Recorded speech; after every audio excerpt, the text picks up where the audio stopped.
So let's talk about assessment of the abdomen. When you think of the abdomen, you really think of the underlying organs that are there, and we can divide the abdomen into quadrants, and we think about the right quadrant, right upper quadrant, the left upper quadrant, the right lower quadrant, and the left lower quadrant. Today we're going to be talking about acid-base balance. So far we've talked about cellular biology and what's important for cells. They need nutrition, they need adequate electrolytes, they need to be able to move fluids, water, in and out of the cells. The other critical component for our cells is maintaining a proper pH environment. And the CDC's website has a great initiative called STEADY, which stands for Stopping Elderly Accidents, Death, and Injuries. And this is to help healthcare providers to identify those older adults who are at risk for falls and injuries. Okay, well, what happens when older adults have an acute illness or are hospitalized? These can often lead to functional decline in the elderly, where they have decreased ability to do their ADLs or their IADLs, and that does not take long for an elderly adult because they have a diminished physiological reserve to begin with, and then we put them in the hospital and they have limited mobility because of being hospitalized or not having the energy to get up and move around. So it's really important to identify our older adults who are at risk for loss of ADLs and or mobility.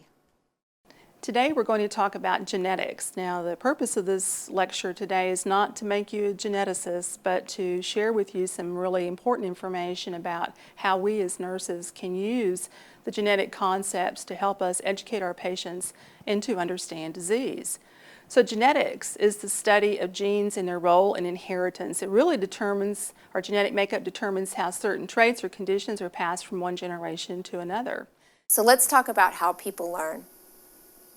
When you see this list, it should become apparent the nurse needs to change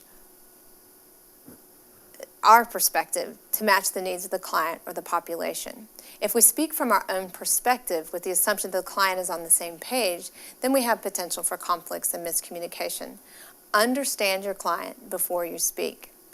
Things that impact a learner's ability to learn it's based on what they already know, what they believe, the culture in which they were raised, generational experience have influence, and how they can understand and relate to the information they receive. All impacts how a person learns.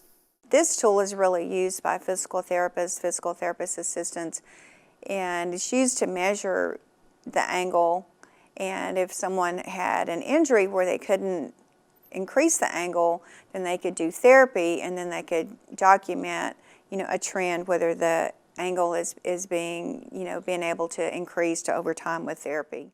Range of motion is another foundational concept when we're talking about the musculoskeletal assessment.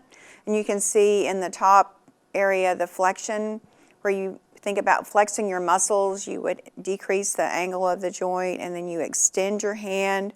You extend your hand in friendship or whatever, so that's extension.